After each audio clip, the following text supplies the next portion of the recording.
The day was July 14, 2024. The location, Miami. The event, Copa America. The main event, Shakira, as the first ever package in the finals history. It was going to be amazing. Are you an Argentina fan, eager for them to win their third major trophy in 4 years? Or are you a Colombia fan, the underdog that is looking to continue the undefeated streak and take down the world champion, rolling back the years of golden generations? Or are you clueless about the game of football and just heard that Lionel, Pepsi and Shakira are performing? Any way you look at it, this was the place to be on July 14th. Except it wasn't. It really wasn't. Unless you're a Shakira fan. But why, you ask? Well, I'm about to tell you. Welcome to the Rosetta Stone channel. In this video, we will take a look at the most atrocious final in history and the aftermath that followed. So pour yourself a hot beverage, grab a snack, subscribe to the channel, like and share of course, and picture this if you will. The day of the tournament final. Usually when you go to a stadium, you go there in advance. About an hour, 2 hours if you want to record the vibes and even experience them with the fans. Banter, singing, chanting, discussions, sporting activities take place, and eventually you are bound to have a good time. I mean, you generally are paying a lot of money to watch top teams play, let alone a Copa America final. How much is the ticket price, you ask? Around $1,000. Welcome to America.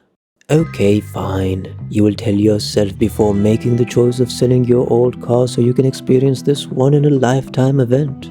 You probably are on the phone with your posse, trying to convince them that you should all go there together. You managed to fool them. Convince them.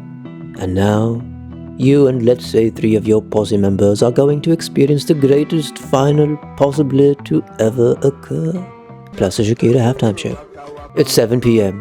1 hour before kickoff. Everything looks okay, for now. But suddenly, it's a little too crowded. One of the posse members tells you to chill. He's been in games before. This is normal.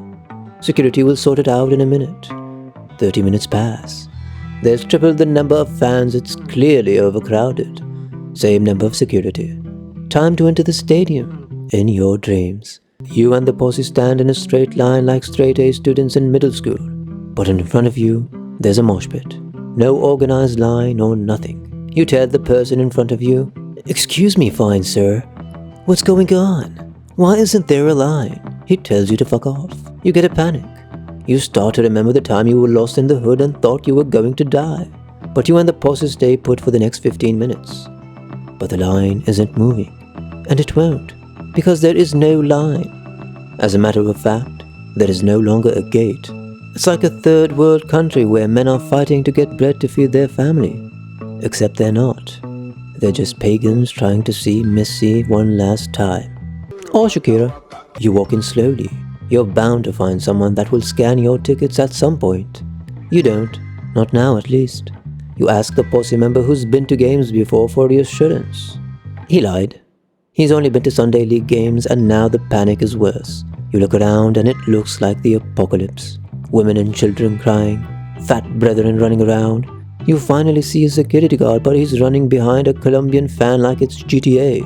It was complete chaos. You get close to the inside of the stadium, and you see fans climbing up the AC vents like it's the Counter-Strike assault map. Then you and the posse wonder if they have a blueprint of the stadium architecture, and know where the vents will lead. Could it lead to the team's locker room? Or perhaps better, Shakira's backstage room? You contemplate climbing up. But you remember that this isn't allowed in the assault map, brethren rules that is. You eventually see a receptionist, or whatever the job title is, and you rush towards her. She's scared, terrified. You assure her that you are legit, and show her your tickets. She says she can't help. She said we needed to make sure that everyone who doesn't have a ticket is escorted out of the stadium. So one of the posse members had enough, and barged into the stadium. The rest of you follow along. You reach your 4 seats worth over $4,000. And you see a family of 4 sitting in your seats. The fuck? The father looks buff. The wife is overweight. And so are the kids. You can't take the father out. And he will go to jail if you assault women and children. Fighting was off the table.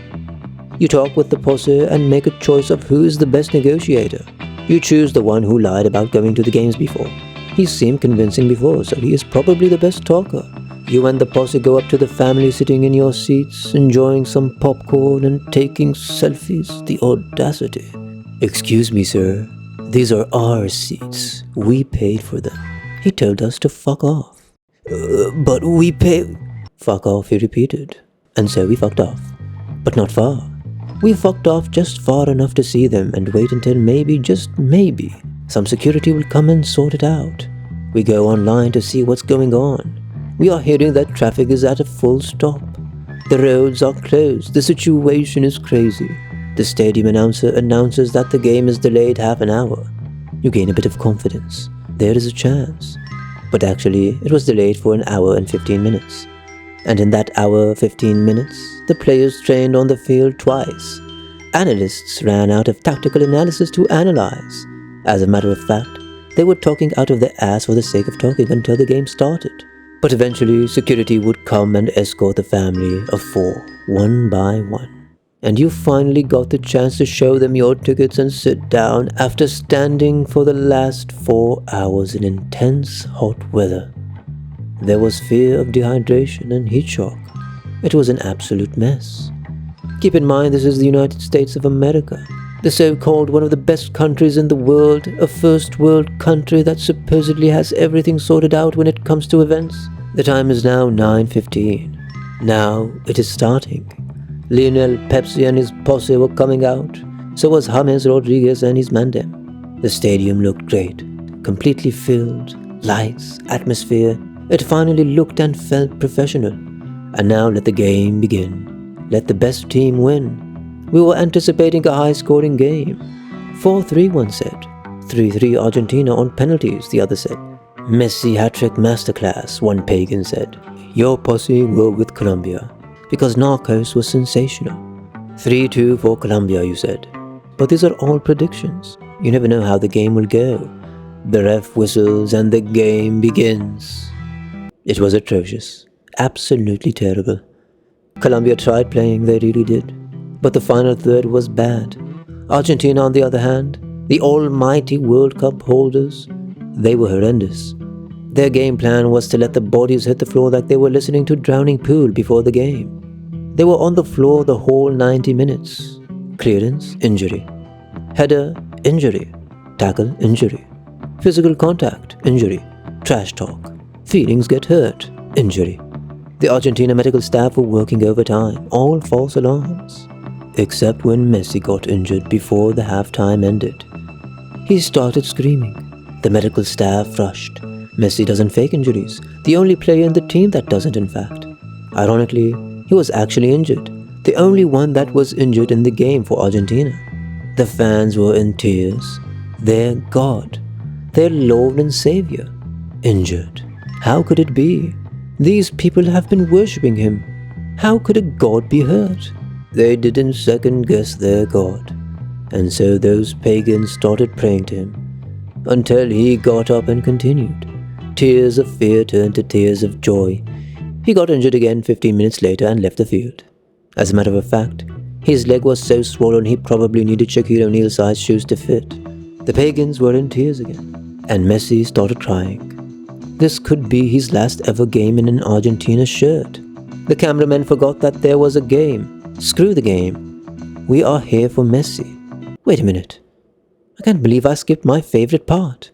Halftime. For the first time in my life, I witnessed a 25-minute halftime. It's usually 15. Why, you ask? Well, because of Shakira. They prepared the stage for her. And so she came out and performed better than Messi, James Rodriguez, and both teams combined. If I was a player, I would pull a Piqué and try to get her number after the game. But I needed to play well and impress her. Not a single player did. You see, 90 minutes ended and I almost went to sleep. The director was so bored of the game that he kept taking shots of random people in the stands. And I just started rating Yal. I apologize, very ungentlemanlike of me, but I was bored. And they weren't that good looking either, so that didn't help. So anyway, before I cancel myself, they go to extra time and you think to yourself, at least we'll get the excitement of penalties. Nope, Argentina score in the 115th minute. And of course, The remaining 5 minutes plus extra time, 8 minutes of it was spent on the floor. They had cramps, allegedly. And so the game ended. The most atrocious final I have ever seen in my entire life. Out of the continent's finals, this was by far the worst. Messi lifted the cup for the second time in his career, and the game was officially over. We can put this shit show behind us. The players will celebrate, and the news will fade away. It didn't. It got worse. Enzo Fernandez, who is one of the Argentina players, started chanting racist chants towards the French players, allegedly. Well, not really. It was kind of obvious. I honestly don't even know what France has to do with anything. They were playing against Colombia. France is in Europe. Was this about the World Cup? But Argentina won against France. The players already mocked Mbappe, and they already apologized. There is something going on behind the scenes. There has to be. A lot of Enzo's teammates at his club Chelsea shared their thoughts of discontent towards Enzo's actions. And of course the media police got involved. HQ, HR, damage control and all the mandem. They can't cancel Enzo. Of course not.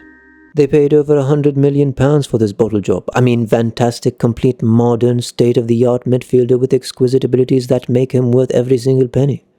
Do you know how many wells in Africa we can build with £100 million? Around 3,333 wells. But no, let's buy Enzo. After all, he did apologize to his teammates. He really didn't mean to memorize an entire chant, word for word, note for note, at all. The tensions now have cooled down as Chelsea prepare for the upcoming season where they think they're going to finish in the top 4 again. They have 8 goalkeepers, by the way.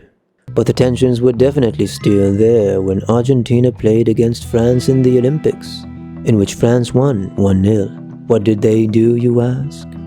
They celebrated in front of the Argentina fans and the players' families. The Argentina players did not appreciate that at all.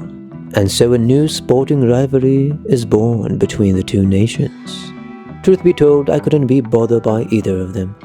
The French players seem like normal dudes, quite nicely behaved if I'm being honest. The Argentine do look like troublemakers, even though they always fall down and cry over minor contacts. I need a Gattuso to be excited for a rivalry, but instead, they have this guy. Anyway, that was it. The most atrocious game of football, and the aftermath that followed. If you did enjoy this video, please do like, share and subscribe for future content.